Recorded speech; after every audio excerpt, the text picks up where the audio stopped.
Hello friends, let us now learn some important points about chronic suppurative otitis media. Chronic suppurative otitis media, here there is chronic infection of the middle ear and mastoid. So because of the chronic why is there chronic infection in the middle ear and mastoid? Because there occurs perforation in the tympanic membrane. There occurs perforation in the tympanic membrane. So as a result, there will be inflammation of chronic infection of middle ear and mastoid. So this tympanic perforation normally it heals by 6 to 12 weeks of time. But if any tympanic membrane perforation persists after 12 weeks of time, then it will become permanent and we call it as chronic suppurative otitis media. Now, the next important thing is types. The types of the chronic suppurative otitis media are of two types. One, we have tubotympanic type. Second, we have eticoantral type. In tubotympanic type is actually a safe type of chronic suppurative otitis media. So first we will see some important points about tubotympanic type or safe CSOM. In this tubotympanic type or safe CSOM, it is mainly prevalent in developing countries. It is mainly prevalent in developing countries and those who have low socio-economic status. It is most commonly caused by Pseudomonas aeruginosa or Staphylococcal aureus or Proteus species. It is safe and benign type of chronic suppurative otitis media involving mainly the anterior-inferior part of middle ear cleft. So here the perforation of this can be anywhere in the pars tensa, except that it will not involve the pars flaccida. This is pars flaccida. Pars flaccida will not be involved in safe CSOM, and even the margin will not be involved. And even the margin will not be involved in safe CSOM. Okay, that is tubotympanic type or safe CSOM. So what happens here actually? Here there is a perforation. Number one, there is perforation. Once there is perforation, there is exposure of outer environment and also allergy can enter the middle ear very easily. Number two, there is also infection from the. So if you see number two, there is also infection from the eustachian tube. Eustachian tube will be present in the anterior wall of the middle ear, and this eustachian tube will connect to the pharynx. Okay, nasopharynx. So the infection from the nasopharynx will go to the eustachian tube, and thus it causes ear discharge, and mucopurulent discharge will be seen.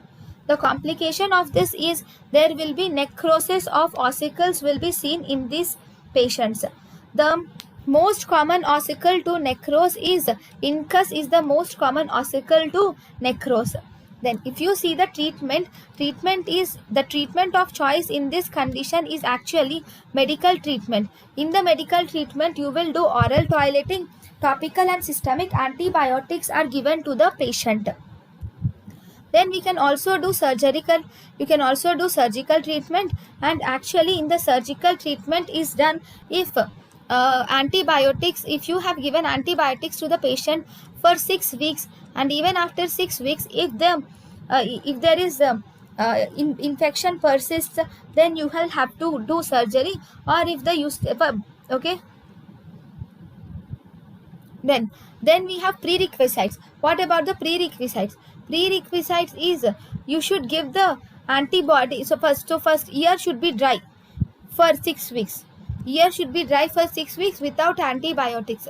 Without even antibiotics, the ear should not be discharging for 6 weeks of time. Eustachian tube function should be normal, and there should be normal middle ear normal middle ear should be there. That means infection of middle ear should not be there. So what is the procedure of choice in this condition? The procedure of choice in this condition is you will do myringotomy. Myringotomy is done. In this myringotomy is done if the ossicles are intact. If the ossicles are not intact, then you do tympanotomy is done if ossicles are not intact. Then we have the second type, which is called as aticoantral type. eticoantral type or dangerous type or unsafe CSOM. This eticoantral type or dangerous or unsafe CSOM mainly involves the posterior-superior part of middle ear cleft, and it involves the antrum, attic, it involves antrum, and it also involves the mastoid. Okay, this eticoantral type mainly involves the marginal perforation. Here the perforation either involves the margins or there is a perforation in the pars flaccida may be seen. Okay, this is associated with formation of cholesteatoma. Okay, the risk of complications are very high in eticoantral type of perforation. Now, what is cholesteatoma? Cholesteatoma is presence of, see, in the middle ear is actually not lined by stratified squamous epithelium, but there is a keratinized stratified squamous epithelium will be present, which is a keratinized stratified squamous epithelium will be present in the middle ear cleft, which is called as cholesteatoma. So there are two types of cholesteatoma will be present. One, we have cholesteatoma is actually of two types. One, we have congenital cholesteatoma. Second, we have acquired cholesteatoma. Now, in congenital cholesteatoma, it mainly arises from the embryonic epidermal cell rests which are present in the middle ear cleft. In the middle ear cleft, there are some cells which arise from the embryo itself, that is from the embryonic life itself. Those are called as embryonic epidermal cell rests. So, these congenital cholesteatoma arises from these embryonic epidermal cell rests. Okay, now what is the important site of this congenital cholesteatoma? Congenital cholesteatoma will occur in middle ear, it occurs in petrous apex, then it occurs in cerebellopontine angle also. It occurs in middle ear, petrous apex and cerebellopontine angle. So if you see on examination, you will see that this is the intact tympanic membrane. Behind the intact tympanic membrane, you will see presence of white mass of cells will be seen. And then the patient presents with conductive hearing loss. Sometimes there can be spontaneous rupture occurs through the tympanic membrane, causing discharging ear. So these are the important features of congenital cholesteatoma. One important feature which is seen in congenital cholesteatoma is we have something called as Levenson's criteria. Levenson's criteria for congenital cholesteatoma. So what is this criteria? Number one, there should be white mass which is present medial to the normal tympanic membrane. Then medial to the normal tympanic membrane, white mass should be present. There should be normal pars flaccida and normal pars tensa should be there. That means there should be no history of otorrhea should be there, or there is no history of perforation will be there. Then there will be no history of otorrhea, no history of perforation, no prior otological procedures which were done, and there is prior bouts of otitis media may be there. So these are the 5 criteria which are for Levenson's criteria for congenital cholesteatoma.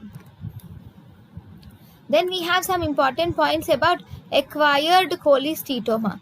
So what do you see in acquired cholesteatoma? In this is again of two types. We have primary acquired cholesteatoma and we have secondary acquired cholesteatoma. In primary acquired cholesteatoma, there is no history of previous otitis media, whereas there is also pre-existing perforation. There is no history of previous otitis media, or there is no history of pre-existing perforation. Here in secondary otitis media, there is history of previous otitis media and there is pre-existing perforation is present. So because there is pre-existing perforation or pre-existing otorrhea in the secondary cholesteatoma, it mainly occurs due to the migration of squamous epithelium from the external ear to the middle ear through the perforation which is present. Through the perforation, there occurs migration of epithelium, squamous epithelium occurs. This migration of squamous epithelium from the external ear to the middle ear, this is called as a theory we have, which was put forward, which is Haberman's theory, states that the cholesteatoma occurs due to the perforation which was already pre-existing, and through that perforation the squamous epithelial cells move from external ear to the middle ear. Then if you see the primary cholesteatoma, there are three theories which were present for primary cholesteatoma. Primary cholesteatoma occurs when there is no history of previous perforation and no history of previous otorrhea. Here number one theory is there is invagination of pars flaccida. This invagination of pars flaccida occurs because if this is the middle ear, whenever there is negative pressure in the middle ear, negative pressure in the attic, this will result in formation of retraction pocket of the tympanic membrane will occur. When there occurs retraction pocket of the tympanic membrane will occur, this retraction pocket will start accumulating the debris here, thus resulting in accumulates the debris and infected the keratin debris.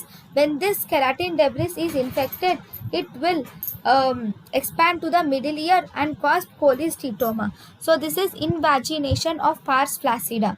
Then we have one more theory, which is basal cell hyperplasia. What is this basal cell hyperplasia?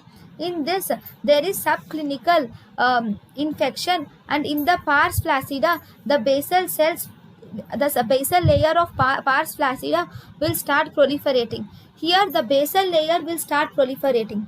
That is basal cell hyperplasia. Then the third, we have squamous metaplasia. In squamous metaplasia, the epithelium of the middle ear will undergo metaplasia and it forms squamous metaplasia. So these are the theories of the acquired cholesteatoma. Once there is acquired cholesteatoma, what happens?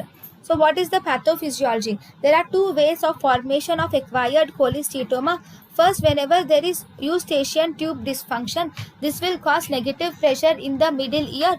This negative pressure in middle ear will result in formation of pocket or retraction pocket of the pars flaccida will form. When this retraction pocket will form, this will result in primary acquired cholesteatoma. This primary acquired cholesteatoma will release some chemicals and it will also cause necrosis by the pressure. As a result, in both these cases, by releasing chemicals and necrosis, it will result in scanty, foul-smelling discharge, which will cause osteitis. Okay. And this will also cause granulation with red fleshy polyp causing ossicular necrosis, and this will result to hearing loss. Okay. Next there can be acute necrotizing otitis media. If acute necrotizing otitis media, it can result in marginal perforation, and if there is marginal perforation, this will lead to secondary acquired cholesteatoma, which will cause enzymes will release, and these enzymes will release the necrosis, will cause necrosis of the ossicles along with the tympanic membrane, thus causing conductive hearing loss. Okay, in either of these cases, the clinical features of cholesteatoma will remain same. There will be scanty, foul-smelling, painless discharge will be seen, and you will see presence of conductive hearing loss will be seen. If the ossicles are eroded, then the patient will present with mixed hearing loss. Tinnitus will be seen, and bleeding is seen in the case of polyp and granulation tissue. There is facial nerve twitching, palsy, and paralysis of the facial nerve will be seen. Now, if you see the signs, in the signs you will see that there will be marginal or attic perforation will be seen, and also on the attic perforation you can also see granulation tissue and pearly white flakes of cholesteatoma will be seen here. So what is the investigation of choice? Investigation of choice is CT scan. Now next, if you see the treatment of choice, if you see in the treatment of choice is we should do surgery is the treatment of choice. So in this, first you should do mastoidectomy, and after doing mastoidectomy you should remove the disease, and once you remove the disease, the ear will be made safe, and then you can do reconstruction of the ear ossicles can be done. After making the disease safe, the reconstruction of ear ossicles will be done at a later stage. That is one method of choice. But if you were asked what is the treatment of choice is modified radical mastoidectomy. Modified radical mastoidectomy is the treatment of choice. Then now we have this. These are the important points about the cholecystoma and acute suppurative otitis media. Thank you.